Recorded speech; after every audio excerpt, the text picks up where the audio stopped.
Hi, everybody. My name is Jonathan Fisher, and I'm here today with the Pacific Northwest Railroad Archive and the Northern Pacific Railway Historical Association. You know, we've been doing these PNRA Zoom programs now for about 4 years. And the trick or the goal is trying to come up with a way to keep this programming fresh and interesting for our viewers. And that's what keeps our viewers coming back. So today we're doing a couple of unique things with our program. First, we're doing 2 programs in one day session. Our first program today will be at 11 a.m., and then we'll have a little halftime. We may have some halftime guests show up. We'll see. And then we'll have a second program starting at 1 p.m.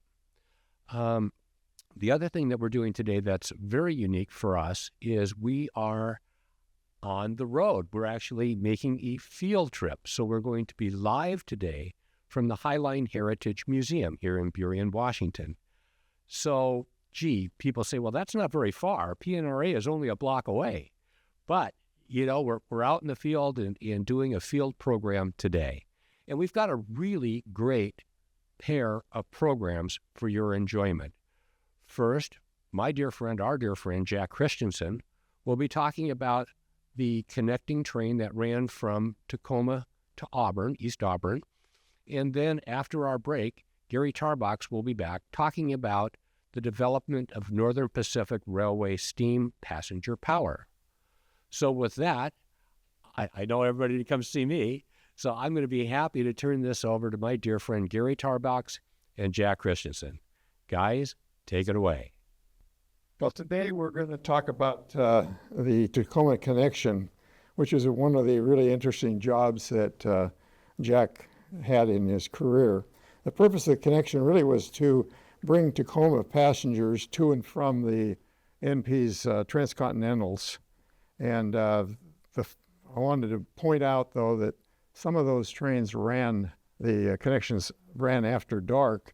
So what we're going to show here are representative photos that will show you what it looked like when there was enough light to capture a good picture. So there were 4 connections that were made. The first one in the morning was at 6:45, connection with train number 1, which is, of course, the North Coast Limited, and that was called 410.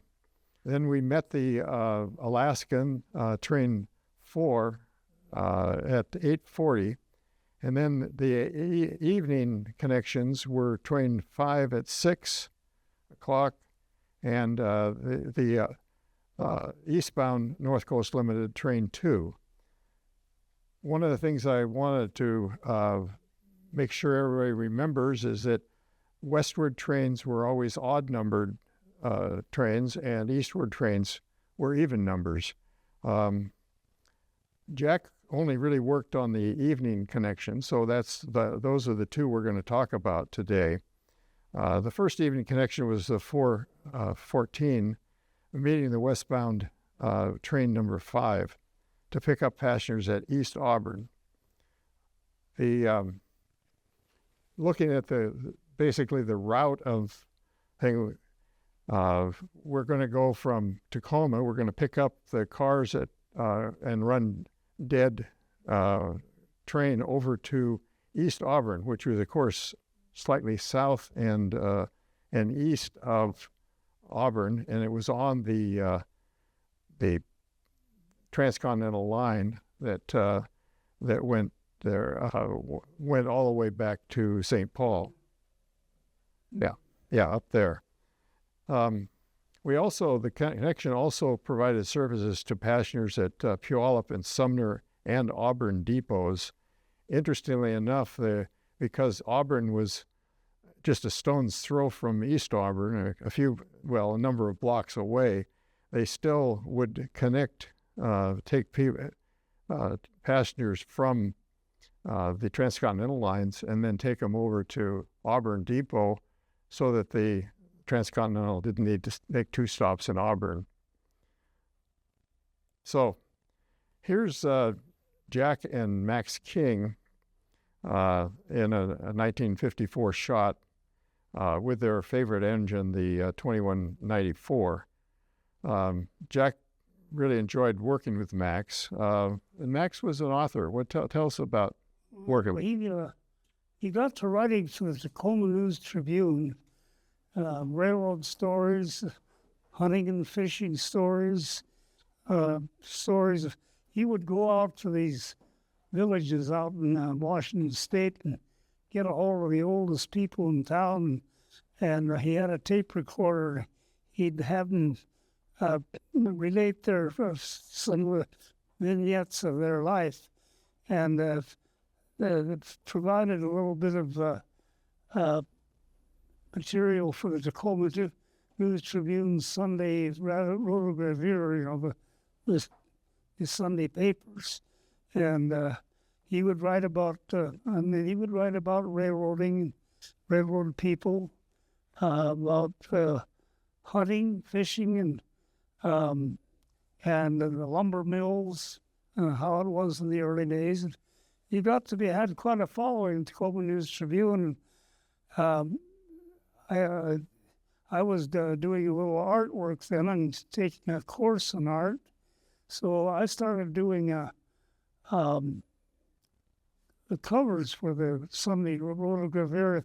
We used a kind of a crude letterpress on newsprint. It wasn't glossy, but so I do these opaque watercolors, and we started while we were working this job, and in 1965, I accepted promotion as a road foreman of engines. The job was in Duluth, Minnesota, and my wife was willing to move our family and give up a nice new house. But I even did this work when I was living in Duluth. I would, by mail, I'd mail a painting home that matched an article in that particular paper. We did one about passenger train hitting a boulder in the rocks. I did a painting showing that. If he wanted the operation of a lumber mill, I did one of a McKenna mill. I remember doing one of a fishing boat, Alaska cannery. So we did, and we'd work on these projects while between trips on this night connection. That's great. Go back into the cars and sit down at a table and work together. We'll talk about that, the whole routine. Okay, so what time did you guys go on duty? We went on duty about 4:30 at D Street Roundhouse. The cars were over in the depot. We had switch tenders at both ends of UD, the main depot in Tacoma. They'd line us into the proper track, and we'd couple onto the train while the carmen were looking anything over, trying the air.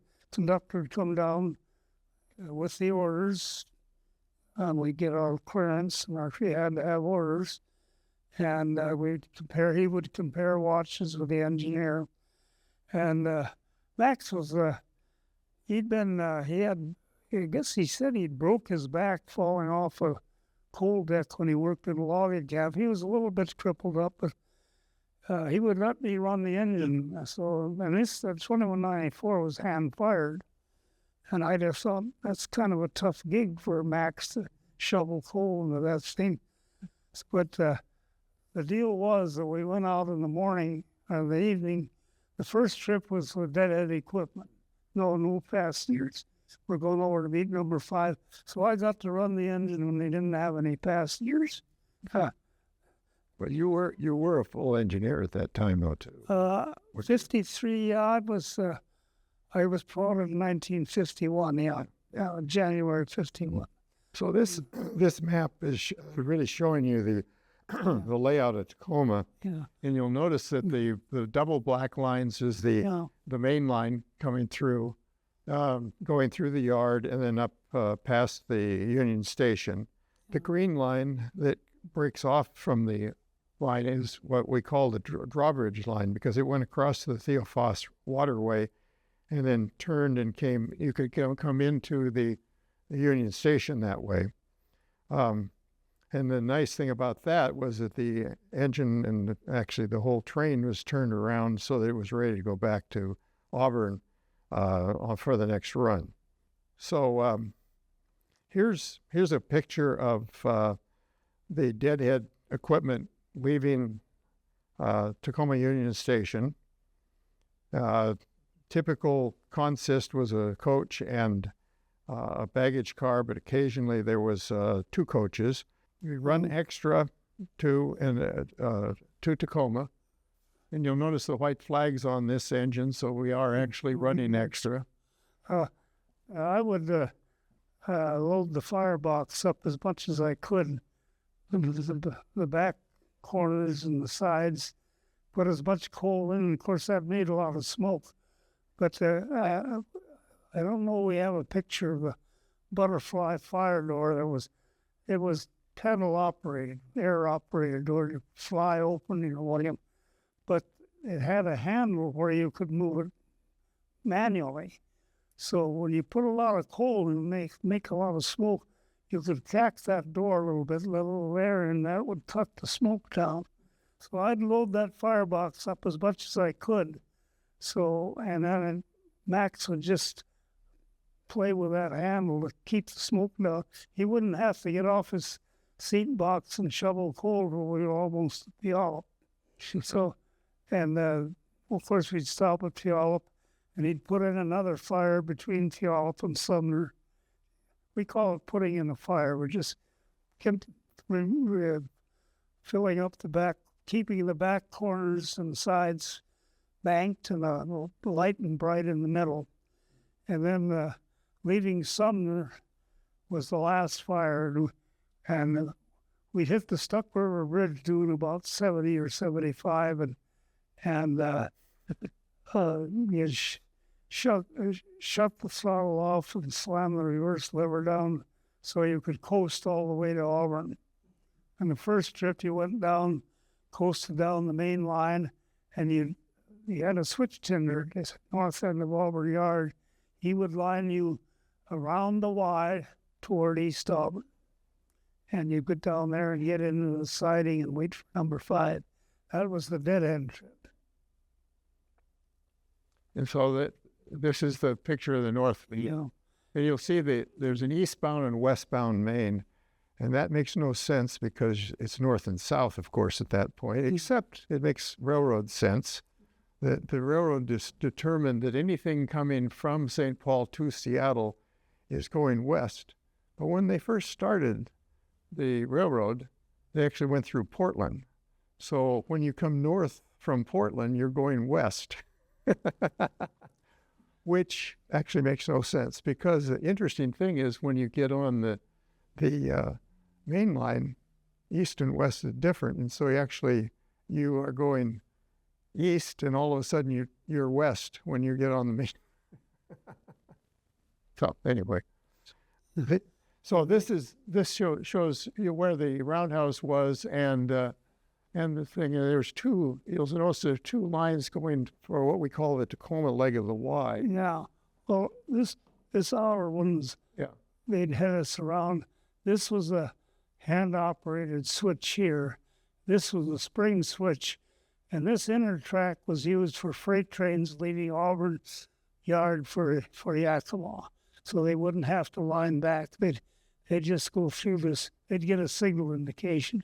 The switch center would line us across from this main.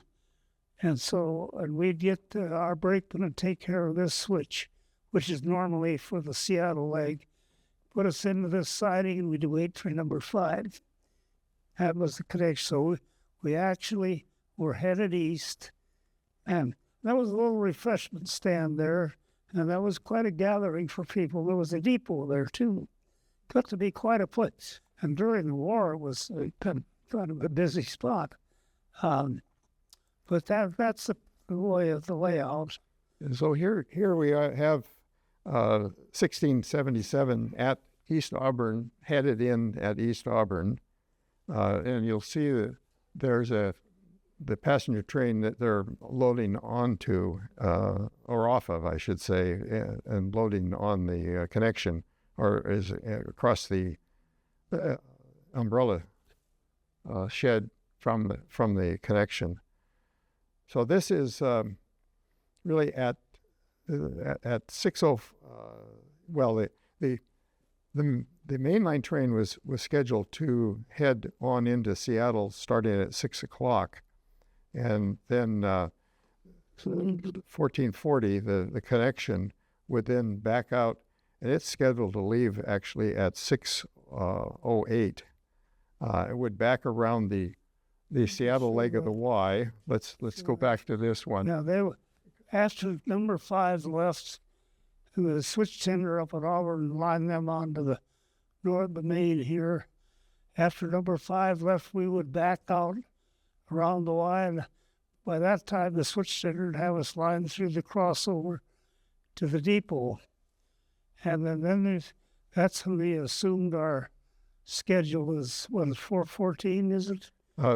Yeah, that was 6:08. Yeah, so then we'd head out for Sumner. But they'd back around, and then if there was anybody came in on number 5 and wanted to be at Auburn Depot, East Auburn, he could just stay on our train and get off at Auburn.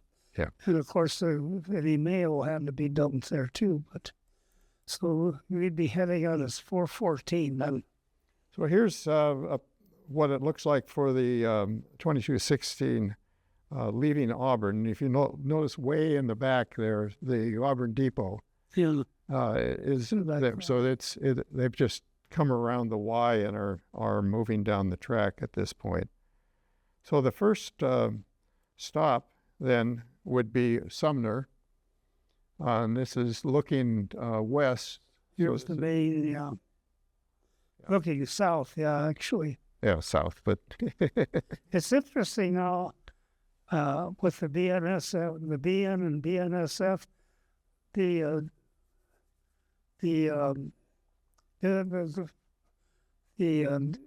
directions have been reversed again.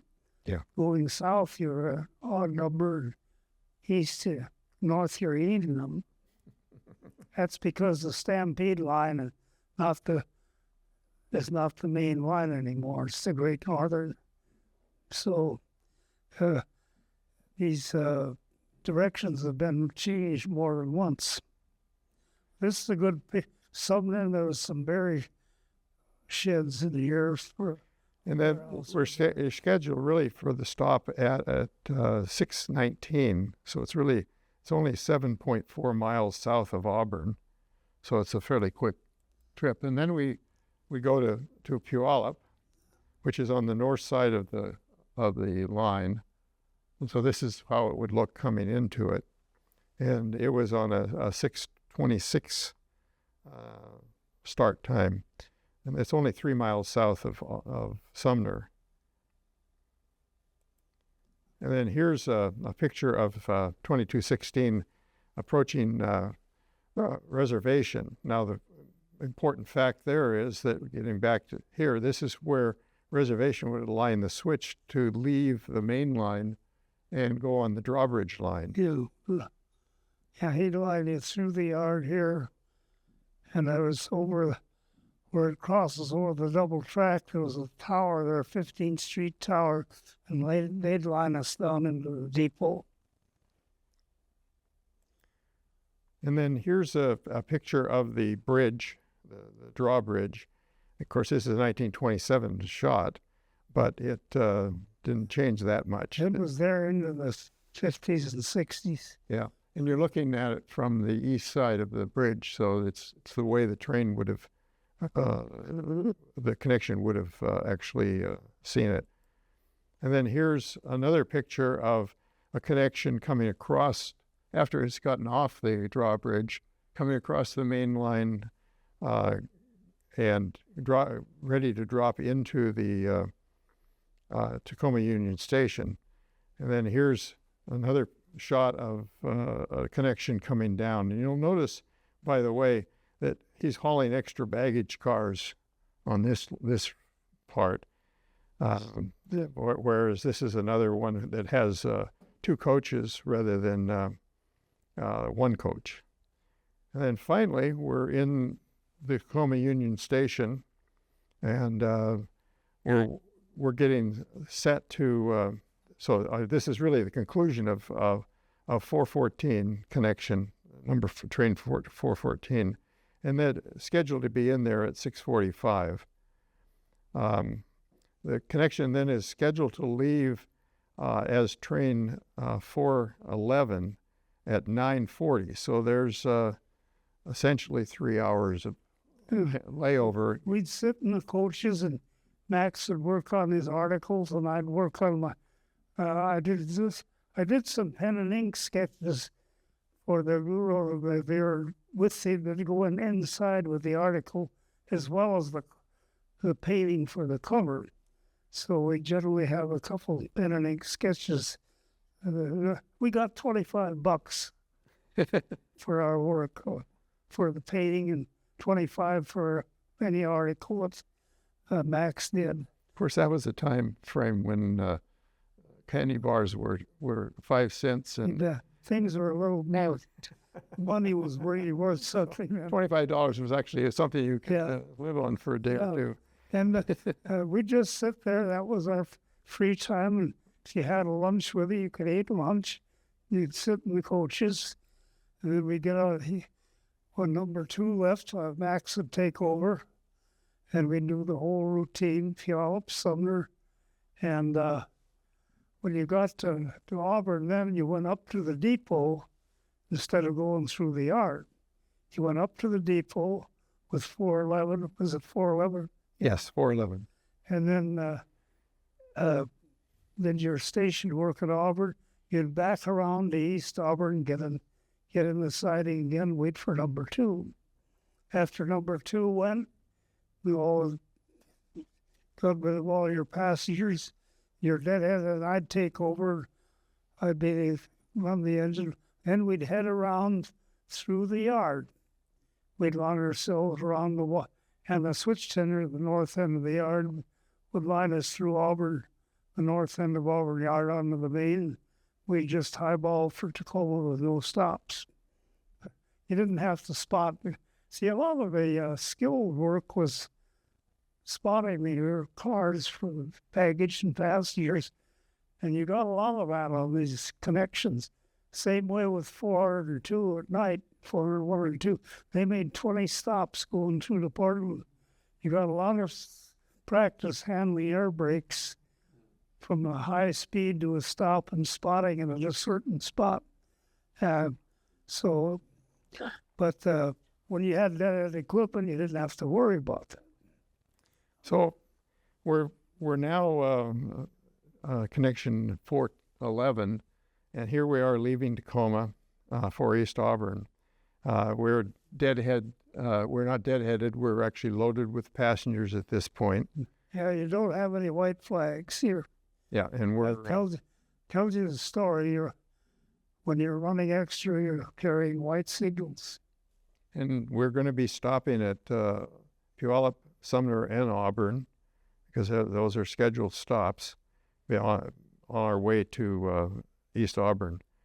And here we are arriving near the Y in Auburn. Today we've got 2 coaches and the baggage car.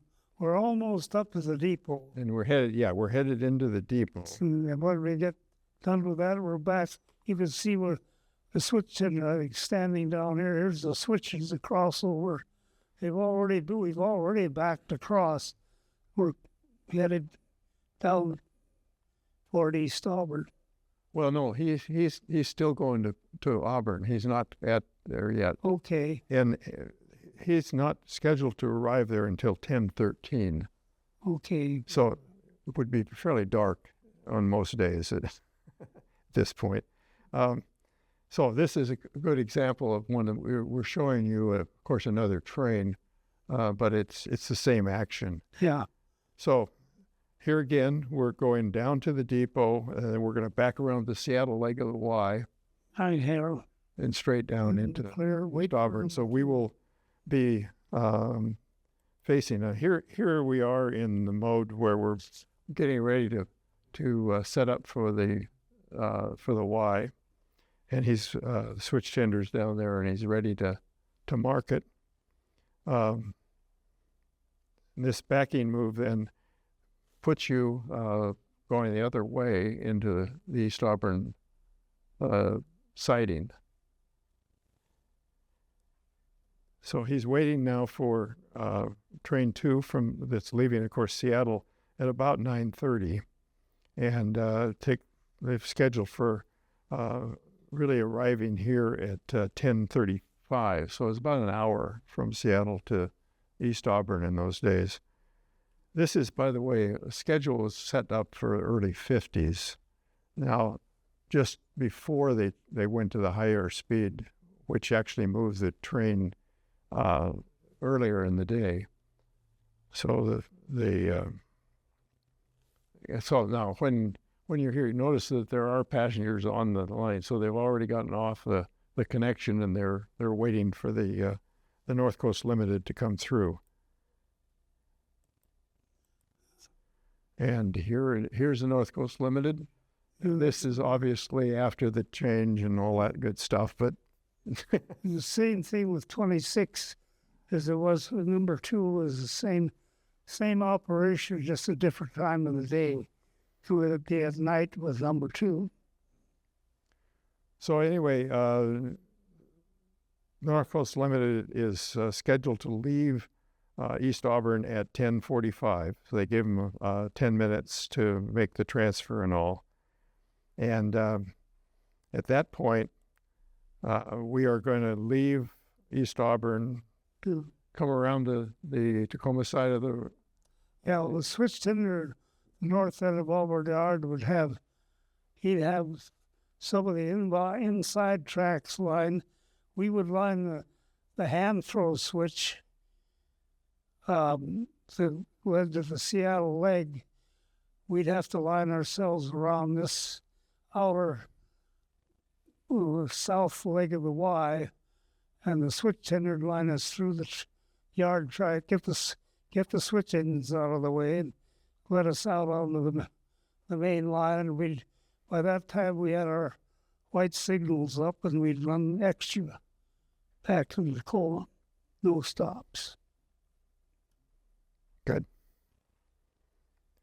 So here's a picture again leaving another connection leaving Auburn with extra equipment. Well, you could open it up. I'd rather imagine that's a scheduled train. I don't see any white flags, so yes, that's. Well, we're not going to be nitpicky on that point. Yeah. All these things, you get into the rule books, and these things are important. Like I say, when you're carrying green signals, that means you have other sections of that train. The train is not complete. And if you looked in the rule book, when you pass another train in the yard or other on the road, you'd blow long and too short, and they're supposed to answer with too shorts. And if they didn't, you're supposed to stop and find out why, because they're not acknowledging the fact that your train is not complete. It's because you're a superior train. And these little details show up, and those flags you look at the rules, they're important. That was the fireman's job to put them up and take them down. But if you didn't take them down, coming in the roundhouse, you'd get a call from the roundhouse foreman. So, not always. Sometimes they'd take care of it. But you'd say, you go back down here and take those flags down, put them in the box. This little box. One of these photos shows it's right around the front running board, a little box with the flag. And those things were important because remember, there was no radio communication. And it was all by signals. Same way of putting out a flag, You'd call out a flag. When you call the flag in, from the east was 5 long, and from the west 4 long. Okay. And that was the way of remembering the rule. The more people lived in the east than lived in the west. Took more whistles to call them in. With the flagman, it was all done by seat of the pants. We have all these radios now communicating, and it's hard to realize this is obviously a regular train. You don't see any white flags there. That's a scheduled train. Yes. And this is an interesting movement. Again, this is south of Auburn, the connection south of Auburn. And it's got a business car. They must grab that off the rear end of the train. Took it off the rear end of the train and put it on the connection, took it to Tacoma because that was where it was headed. So the railroad ended up using the connection as a way of transferring equipment. And so once you come back, you go around the loop and come in to the depot, and then you place your cars. Well, we had a track for the connection, the same track they'd use in the morning. We'd cut off our train and head over. We're in yard limits now, of course. We'd head over and put our locomotive in the inbound track at Tacoma. And effectively, that was the end of that job. Generally, we could make our 2 round trips on a tank of water. With tanks on the NT and engines were not very big, but I don't recall having it. You couldn't get it. When you look at the timetable, it says there's water at Tacoma, but that's a trap because there's no water on the main line. You want water, you had to get into the roundhouse, and that could be a kind of an involved process. If it's I know the Great Northern trains running south, a lot of times if they were delayed in Seattle in the terminal, they'd take water at Auburn because it was on the main line, right by the north end of the Arctic, and because they couldn't get it at Tacoma, the next water was Ketron, which is south of Silvertham. And if they were going over the prairie line, which a lot of their trains did at one time, they wouldn't have any water till they got to, I guess, Tobino or Roy. Century. Well, to Roy. Cairo. Well, anyway, the timetable had a lot of little symbols. You had to look at water, yard limits, and it gave you a lot of information you needed to have a successful trip. Well, anything else you want to talk about on the connection? Not much to it. It was a nice job. It worked 7 days a week, of course. There were no Sundays off, and it just paid a basic day, but it was regular and fairly. It was an afternoon job. We were generally done by 10:30, 11 o'clock, and so. And I enjoyed it, and working with Max and doing our little Tacoma News Tribune contributions was a pleasant interlude in my life. And very good. Okay. And thank you. Any questions? You want to do questions? Yeah, everything.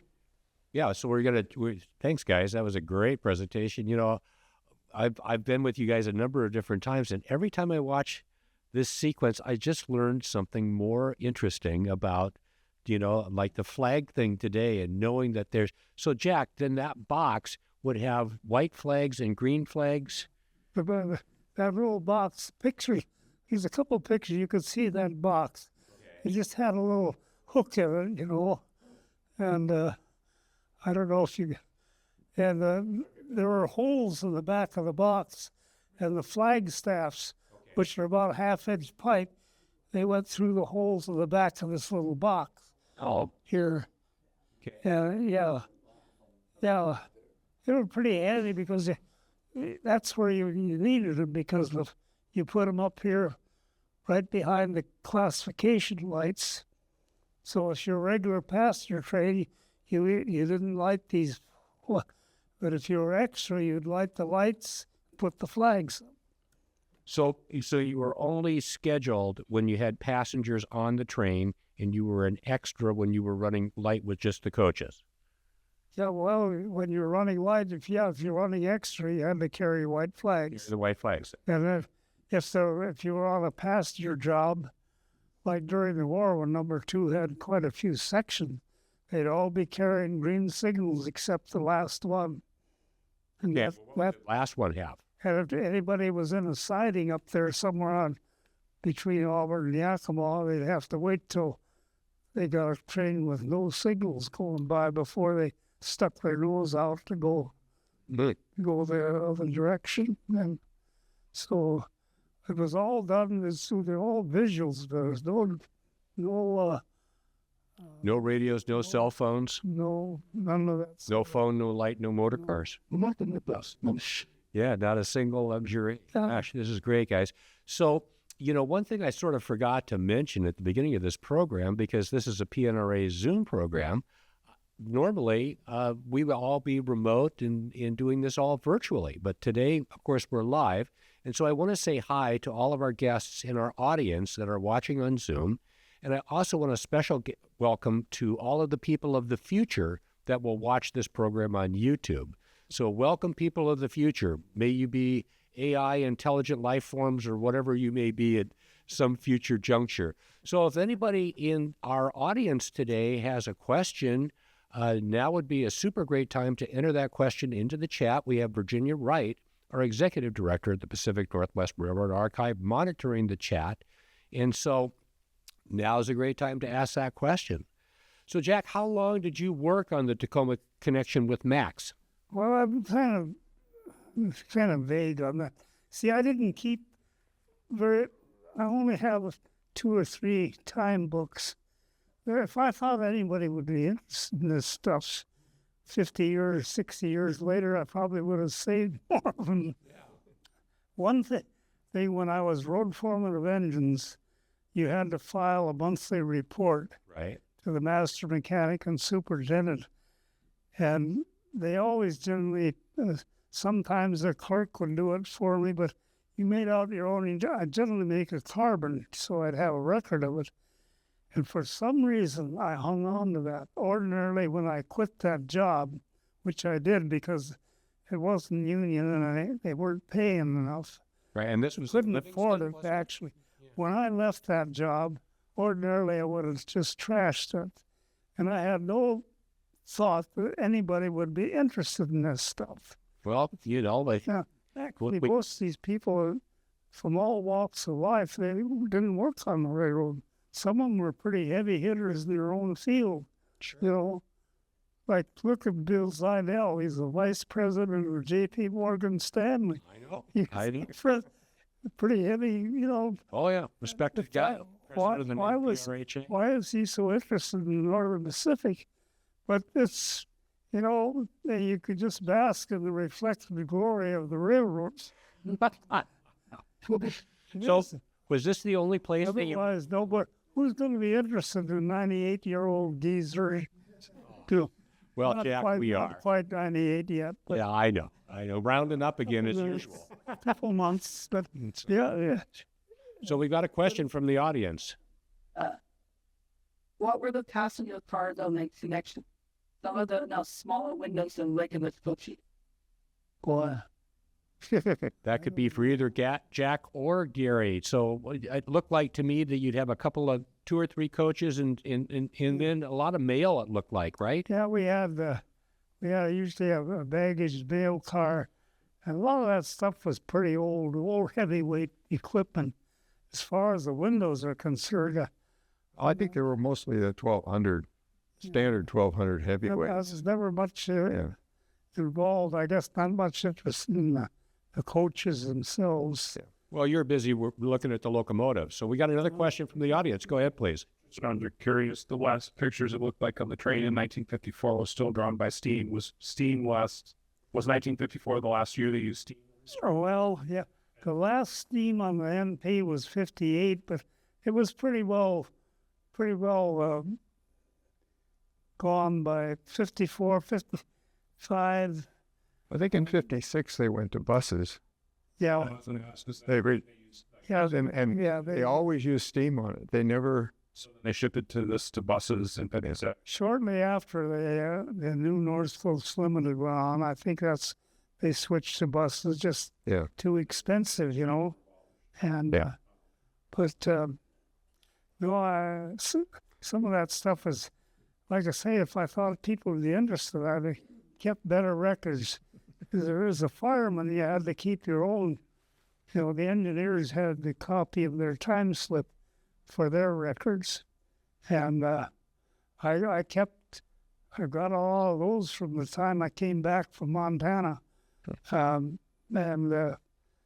I guess PNRA has got a lot of that stuff now. There you go. Yeah, people think it's interesting. Speaking of interesting, we've got another question from our Zoom audience. Virginia, go ahead, please.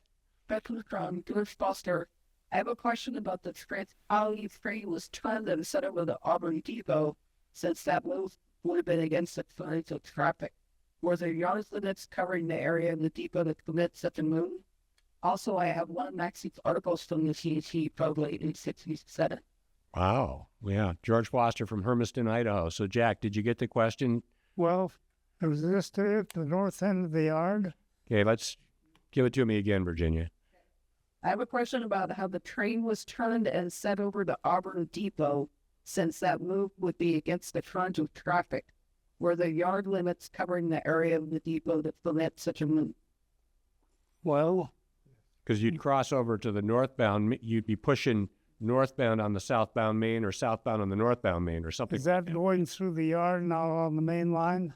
So, okay, going through the yard would be one example. How far north, Gary, did yard limits go in Auburn? Did they go past the old Auburn Depot? Oh, yeah, the yard limits are well out, both north of the depot, I don't know, maybe a mile out at least, and then the south end down around the Stuck River Bridge is yard limits. And then there was also out to East Auburn. East of it, that was all yard Oh, limits. East Auburn was all yard limits too then. So you were, And, you know, and during yard limits, all you had to clear was first-class trains. okay. You could make those moves. And of course, once they made the connection, your scheduled train, like you could back around after you meet number 5, for instance, you'd follow them out, you'd back around on yard limits. You were extra. Once you got to Auburn Depot, you were a regular train. You get bringing that connection from number 5 into Tacoma, and you were running with the current of traffic, of course. If you had to run on the main line outside the yard limits against the current of traffic, you'd have to have a train order to do so. Okay. And where else did you work with Max King? I don't know. I've got a time slip with him. He was probably just catch kid. We had this job called the Everett Turn. Came on after midnight out of Auburn. Went up to Everett as a short trip, and we'd be up there. We go out, go to work a little after midnight. We'd get up to Everett about 5 or 6 in the morning. And we had to go over the Great Northern from the Snohomish. And we generally go on our rest or when our train was ready. And the idea was to grab all the high revenue stuff, long east stuff that we competed with the Great Northern for. We had to suck that out of Everett and get it down to Auburn and get it on number 602 or later number 600, get it on our hot train east. So that Everett turn, you went up there and you generally got tied up by 5 or 6 in the morning. Okay. And you went to work either on your rest or when the train was ready about 4 or 5 in the afternoon, and you were back in Auburn by 10, and you had a Monday, Wednesday, Friday group, and a Tuesday, Thursday, Saturday. And I remember working with Max with the 1823, which is W3, and we just called him. I've got his time from that trip. But most of the other trips with Max were just, I guess, as an extra man. I can't remember being assigned on an assigned job with him for a long time. But you'd catch different engineers at different times. Most of the time I worked the extra list. You know? Okay. But Jack would have to be one of your favorite or Max would be one of your yeah. favorite engineers, wouldn't he? And we'd work on our stories, and he'd tell me how famous we were going to be. And of course, we weren't. But Well, you are now. So we've got a question in the audience from Kurt Armbruster, editor of the Main Streeter magazine. Kurt, go ahead. Thank you. This was considered a high seniority job. well, anything that was regular hours, it was not very much. It was kind of a low-paid job, but it was very short hours, and just the regularity of it was an attraction. Now, 7 days a week job. What did you do when you wanted a day off?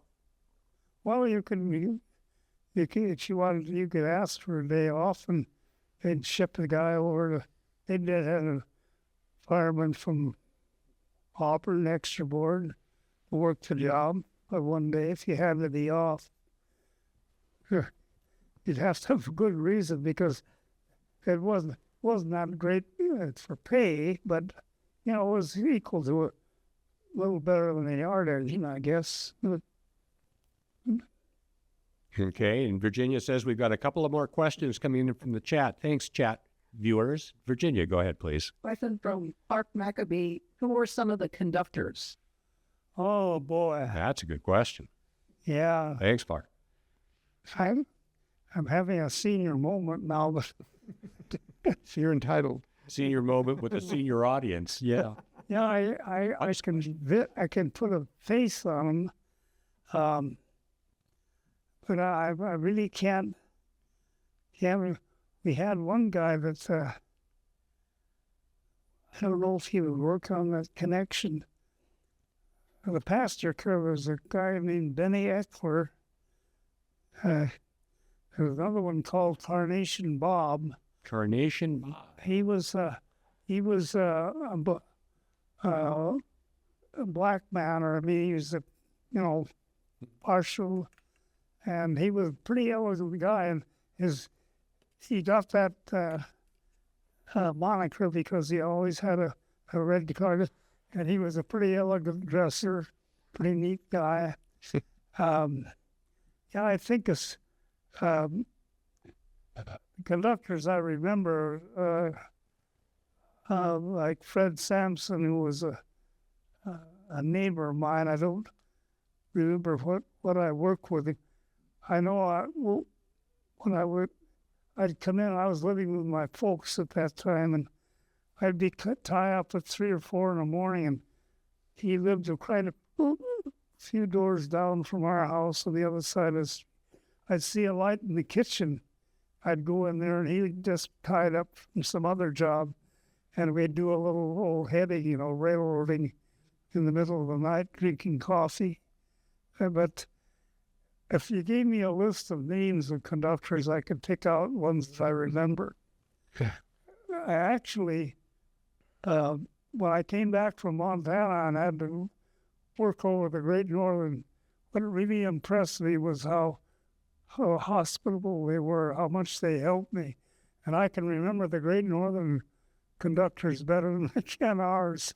They were some really gung-ho guys, We had a lot of good guys, too. Yeah, of course you did. Like you.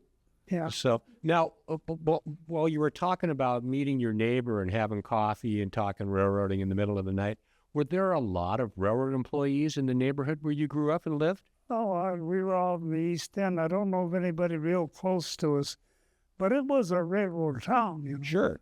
And the